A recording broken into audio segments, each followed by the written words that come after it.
सवेरे का समय। सपना सुंदर सी साड़ी पहने अपने आलीशान कमरे में अपने पति मोहित के साथ बैठी थी। मोहित जी, आप इतने अमीर हो, फिर आपके घर में कोई नौकर क्यों नहीं है? हमें नौकर की क्या ज़रूरत है सपना। और माँ का कहना है, जब परिवार में इतने लोग हैं तो बेवजह घर में नौकर रखकर फजूल का पैसा क्यों बर्बाद करना। तभी मोहित कमरे से बाहर चला जाता है। हाँ, वैसे यहाँ तो काफी सारे लोग हैं। घर के काम में तो कोई ना कोई मेरी सहायता करेगा ही। सपना एक मिडिल क्लास परिवार की बेटी है। उसकी कल ही शादी हुई है। तभी सपना कमरे से बाहर आती है तो बाहर उसके सास ससुर मीनाक्षी राकेश, दो देवर अजीत रमेश, तीन ननद कविता खुशी अनीता और बूढ़ी दादी सास जानकी देवी ये सब थे। अरे सपना बहू, इस घर के हर सदस्य को अलग अलग किस्म के पकवान खाना पसंद है, तो अब से तुम्हें सबके लिए अलग अलग किस्म के पकवान बनाने होंगे। और याद रहे, हम दोपहर में जो खाना खाते हैं रात में भी हम वही पकवान खाते हैं। भाभी, नाश्ते में बढ़िया मसालेदार पकौड़े और साथ में असली घी के पराठे बना दीजिए। हम सब रोज नाश्ते में यही खाते हैं। और हाँ बहू, यहाँ हर कोई तीन तीन पराठे खाता है, तो तू पराठे ज्यादा ही बनाना। तभी सपना रसोई में आती है। उसके ससुराल की ये रसोई काफी बड़ी और शानदार थी। मुझे तो लगा था रसोई के काम में कोई मेरी सहायता करने आएगा, अब पर इतने लोगों में से कोई भी मेरी सहायता करने नहीं आया। तभी सपना कई सारा आटा गूंदने लगती है और फिर पराठे पकौड़े चाय की व्यवस्था करने लगती है। थोड़े समय बाद सारा नाश्ता बन जाता है। इतना नाश्ता बनाकर तो हालत खराब हो गई मेरी। तभी सपना नाश्ता लेके बाहर आती है और सब मजे से सारा नाश्ता गटक जाते हैं। थोड़े समय बाद सपना का पति और उसका देवर दोनों काम पे चले जाते हैं। दोनों ही एक कंपनी में नौकरी करते हैं। सपना बहू, घर की अच्छे से सफाई कर दे। तभी सपना घर की सफाई करने में लग जाती है। उसकी तीनों ननद सोफे पर बैठकर मजे से मोबाइल में वीडियो देख रही थी। देखो तो सही इन तीनों को, यहाँ अकेली मैं काम करके मरी जा रही हूँ और ये तीनों मस्त मोबाइल लेकर बैठी हैं। थोड़े समय बाद घर की सफाई करके सपना अपनी ननंद के पास आकर बैठ जाती है। उतने में मीनाक्षी वहां आती है। अरे सपना बहू, अब जा और दोपहर के खाने की व्यवस्था कर दे। खाने में पालक पनीर, कढ़ी चावल, पुलाव, बेसन की बर्फी, रायता और पूरी भाजी ये सब बना देना। क्या इतने सारे पकवान? हाँ बहू, यहाँ हर कोई अलग अलग किस्म के पकवान खाता है ना। तभी सपना रसोई में आती है। अब उसका ये ससुराल खाने का बड़ा शौकीन था। तभी सपना अलग अलग किस्म के सभी पकवान बनाने में लग जाती है। करीब 2 घंटे की कड़ी मेहनत के बाद सपना सारे पकवान बनाकर तैयार कर देती है। बाप रे, इस घर के लोग कितना सारा खाना खाते हैं यार। थोड़े समय बाद परिवार के सभी सदस्य घर में डाइनिंग टेबल पर बैठे सपना के हाथ के बने पकवान खा रहे थे। बाहू, खाना तो बहुत ही स्वादिष्ट बनाया है तुमने। हाँ भाभी, ये कढ़ी चावल तो लाजवाब है। तभी सब मिलकर सारे पकवान खा जाते हैं। अरे बाप रे, ये लोग तो इतना सारा खाना एक ही बार में खा गए। इनका पेट है या कुआं? शाम का समय। सपना रसोई में थी। अब फिर से वही सारा खाना बनाना होगा। क्या मुसीबत है, एक तो सारे दिन से काम कर कर के पूरी हालत खराब हो गई मेरी, और ऊपर से अब फिर से इतना सारा खाना बनाना होगा मुझे। रसोई या किसी भी काम में कोई भी सपना की सहायता नहीं कर रहा था। फिर क्या था, सपना फिर से सारे पकवान बनाती है जो उसने दोपहर में बनाए थे। रात का समय। सपना अपने कमरे में थी। अरे कितना दर्द हो रहा है मेरे शरीर में। सपना पीठ दर्द और बदन दर्द के कारण रात भर ठीक से सो नहीं पाती।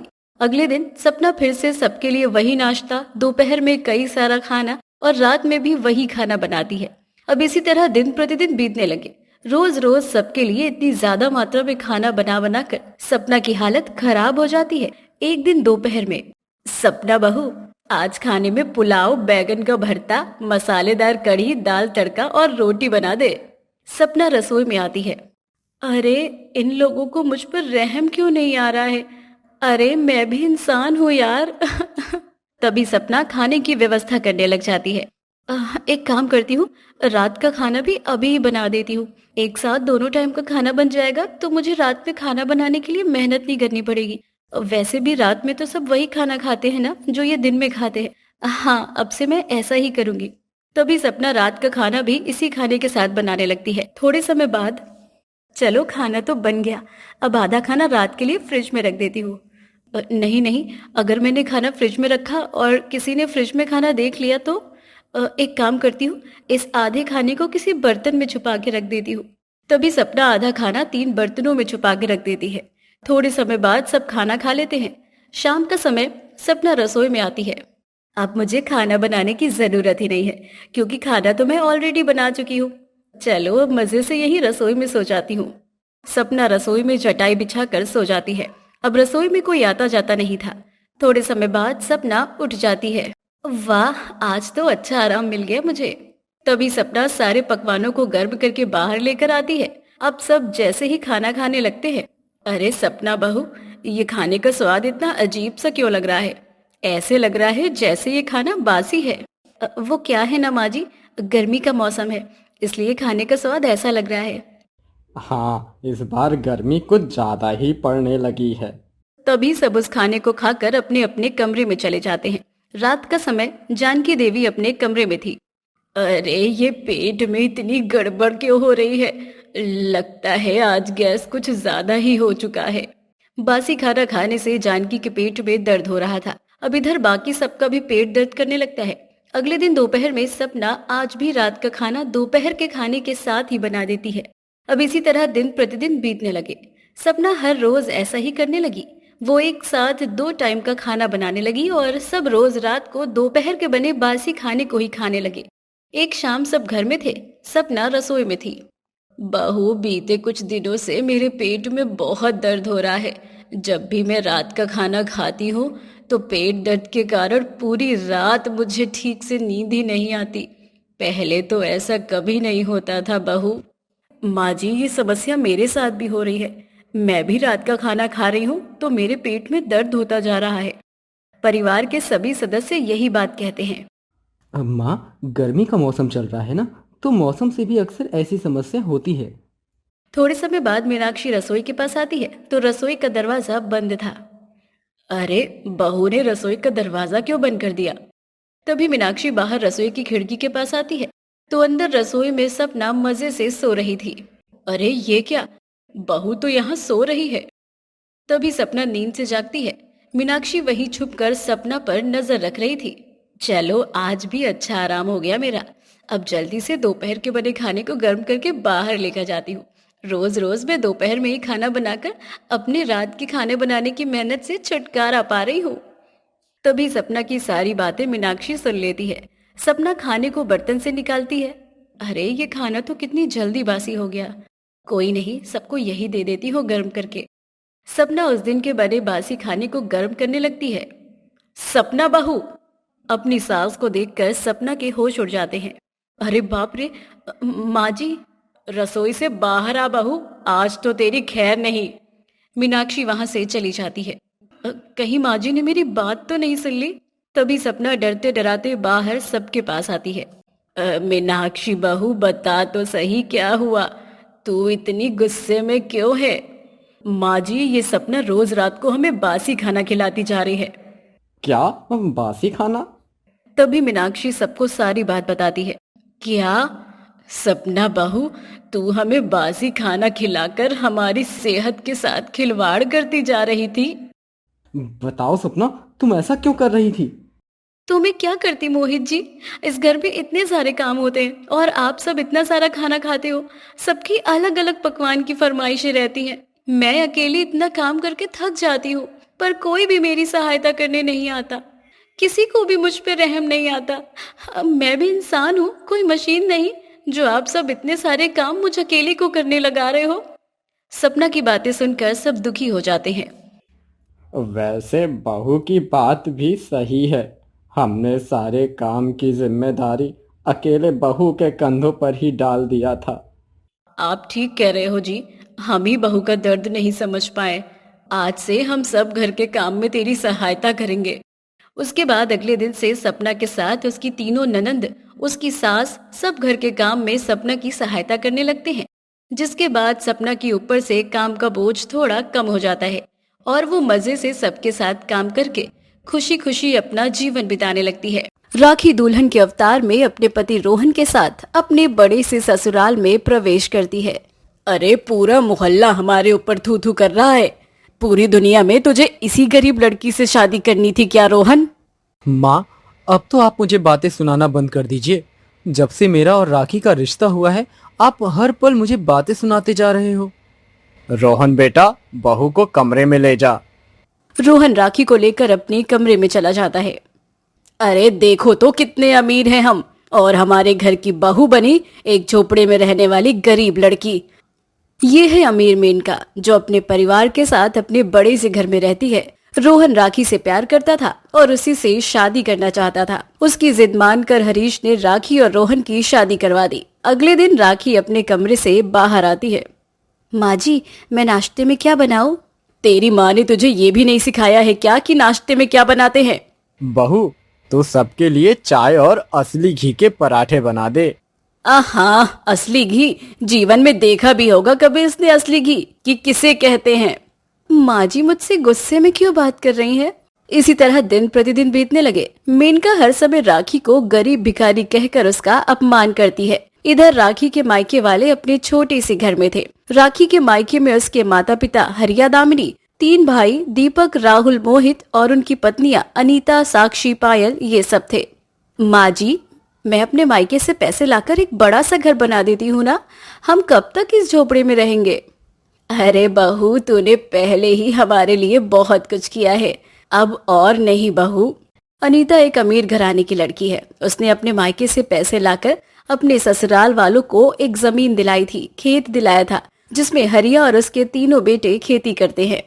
दामिनी ठीक कह रही है बहू, तूने हमारे लिए पहले ही बहुत कुछ किया है, अब और नहीं बहू। अमीर घराने की लड़की होने के बाद भी अनीता एक साधारण बहू की तरह अपना जीवन बिता रही थी। उसे अपनी अमीरी पर जरा भी घमंड नहीं था। वो अपने ससुराल की गरीबी दूर करना चाहती थी, पर उसके ससुराल वाले उसे उसके मायके से कुछ भी लाने को मना करते थे। अगले दिन हरिया दामिनी राखी के ससुराल आते हैं। देख दामिनी, बिटिया का ससुराल तो कितना आलीशान है। नमस्ते समधन जी, कैसे हो? हाँ हाँ, नमस्ते नमस्ते। क्यों आए हैं आप यहाँ? जी, वो बिटिया की याद आ रही थी, तो मिलने चले आए। अरे, जब इतनी ही याद आती है आपको आपकी बिटिया की, तो उसकी शादी ही क्यों करवाई आपने? माँ, बाबा, आप दोनों यहाँ? कैसी हो मेरी बच्ची? मैं बहुत अच्छी हूँ बाबा। आप दोनों खड़े क्यों हैं? आइए बैठिए ना, मैं आपके लिए पानी लेकर आती हूँ। अरे अरे, ये क्या कर रहे हो भाई? मेरे सोफे पर कहाँ बैठ रहे हो? नीचे फर्श पे बैठो, वरना मेरा सोफा गंदा हो जाएगा। ये सुनकर हरिया दामिनी की आंखों में आंसू आ जाते हैं और वो नीचे फर्श पर ही बैठ जाते हैं। अरे, आप दोनों नीचे क्यों बैठे हो? ऊपर बैठिए ना। नहीं नहीं बिटिया, हम यहीं ठीक हैं। ये ले बिटिया, ये असली घी है, ये सबको खिलाना। अरे, हो गया हो आप दोनों का, तो चलिए जाइए अब यहाँ से, हमारे घर मेहमान आने वाले हैं। माँ जी, थोड़ी देर इन्हें बैठने दीजिए ना, अभी अभी तो आए हैं ये। सुन बहू, मुंबई से मेरी बहन आ रही है। अगर वो तेरे इस गरीब फटीचर माता पिता को देखेगी तो क्या सोचेगी हमारे बारे में? मेनका ऐसी ही थी। उसे अपनी अमीरी पर बड़ा घमंड था। वो गरीबों से नफरत करती थी। कुछ दिन बाद राखी के ससुराल में उसके देवर की एंगेजमेंट का प्रोग्राम चल रहा था। वहाँ मेनका के कई सारे अमीर रिश्तेदार आए थे। तभी राखी की तीनों भाभियां पुरानी साड़ियां पहनकर राखी के ससुराल आती हैं। अरे, ये गरीब यहाँ क्यों आ गई? कहीं इनकी वजह से पूरे मेहमानों में हमारी थू थू ना हो जाए। तभी राखी अपनी तीनों भाभियों को अपने ससुराल में आए मेहमानों से मिलवा रही थी। ये देखकर मेनका का खून खौल रहा था। ये राखी इन गरीबों को क्यों मेरे मेहमानों से मिला रही है? अभी मजा चखाती हूँ इन्हें। तभी मेनका चुपके से अपने 3 सोने के नेकलेस राखी की भाभियों के थैले में डाल देती है और पूरे घर में शोर मचाने लगती है। अरे, मेरे 3 सोने के नेकलेस कहाँ गए? सोने के नेकलेस कहाँ रखे थे आपने मेनका बहन? मैंने तो यही टेबल पर रखे थे, किसी ने चुरा लिए वो नेकलेस। यहाँ तो सब अमीर घराने के लोग हैं, कोई भला आपका नेकलेस चुराकर क्या करेगा? ये काम जरूर किसी गरीब इंसान का है, और हम सब में से सबसे ज्यादा गरीब आपकी बहू की ये तीनों भाभियां हैं। ये सुनकर राखी की भाभियां अनीता, साक्षी, पायल दंग रह जाती हैं। नहीं नहीं, हमने नेकलेस नहीं चुराए। अरे, तुम गरीबों का क्या भरोसा, इतने कीमती नेकलेस देखकर तुम्हारी नीयत बदल गई होगी। माँ जी, ये क्या बोल रही हैं आप? मेरी भाभियाँ ऐसी नहीं है। अरे तू चुप कर, दो कौड़ी की गरीब। तुझे तो अपने घर की बहू बनाकर मैंने सबसे बड़ी गलती की है। तेरे भुक्खड़ मायके वालों ने ना हमें दहेज दिया न पैसा, बस तुझ मनहूस को भेज दिया एक जोड़ी कपड़े में हमारे घर। चल निकल अपनी गरीब भाभियों को लेकर इस घर से, और आज के बाद यहाँ कभी मत आना। बस कीजिए, आप अपनी औकात में रहकर बात कीजिए। हम राखी को दहेज दे रहे थे, पर आपके बेटे ने दहेज लेने से मना किया था, समझिए आप। ओहो, अच्छा, क्या देते थे तुम दहेज में? एक चम्मच और एक पानी का लोटा, क्योंकि इससे ज्यादा तो तुम गरीबों की औकात नहीं है कुछ देने की। मैं अब तक राखी की वजह से खामोश थी, पर लगता है अब आपको आपकी औकात दिखानी ही पड़ेगी। हेलो भैया, 10 मिनट के अंदर आप राखी के ससुराल में 20 सोने के नेकलेस लेकर आइए, और साथ में 2 ट्रक भरकर आलीशान सामान भी लेकर आइए। ये सुनकर वहां खड़े सभी के होश उड़ जाते हैं। तभी 10 मिनट में अनीता का भाई 20 सोने के नेकलेस और 2 ट्रक भरकर सामान लेकर राखी के ससुराल पहुंचता है, जिसके बाद अनीता वो सब सामान मेनका को दे देती है। ये लीजिए राखी का दहेज, और ये 20 सोने के नेकलेस आपको मेरी तरफ से तोहफा, काकी जी। ये देखकर मेनका का मुंह खुला का खुला रह जाता है। जिस अमीरी पर आप इतना घमंड दिखा रहे हो ना, आप जैसे लोग मेरे घर में झाड़ू पोछे का काम करते हैं। राखी बहू, ये तुम्हारी भाभी कौन है? मेरी ये भाभी शहर के जाने माने रईस सेठ मालिक चंद जी की बेटी है। जितना बड़ा आपका ये घर है ना, इतने बड़े घर में मेरी भाभी के घर में नौकर रहते हैं। ये सुनकर सबके होश उड़ जाते हैं। क्या? इतने अमीर खानदान की बेटी, इतने गरीब घर की बहू? इंसान का हुलिया देखकर उसकी औकात का अंदाजा नहीं लगाना चाहिए काकी जी। क्या अमीर ही इंसान होते हैं, गरीब इंसान नहीं होते क्या? इस संसार में सबसे अहम चीज है इंसानियत। अगर वही हम में मौजूद ना हो तो हम इंसान कहलाने के लायक नहीं होते। काकी जी, पैसों से आप महल संपत्ति तो खरीद सकते हैं, पर प्यार, वो आप पैसों से कभी नहीं खरीद सकते। और अब हम राखी को यहाँ नहीं रहने देंगे। चलो राखी। अरे ये तो खजाने की चाबी है, इसे हाथ से नहीं जाने देना चाहिए। नहीं नहीं बेटा, ऐसा मत करो, मुझसे गलती हो गई, मुझे माफ कर दो। मैं वचन देती हूँ कि मैं आज के बाद कभी बहू या किसी भी गरीब का अपमान नहीं करूंगी। सबको एक नजर से देखकर सबके साथ प्रेम से बात करूंगी। बेटा मुझे माफ कर दो। राखी अब इस घर में बेटी की तरह रहेगी, हम उसे खूब प्यार देंगे। तो फाइनली अनीता का पावर देखकर मेनका के होशो आवाज दोनों उड़ जाते हैं। उसके बाद से मेनका ने राखी पर जुल्म करना हमेशा के लिए बंद कर दिया, और वो अपनी बहू को खूब प्यार देकर खुशी खुशी उसके साथ अपना जीवन बिताने लगी।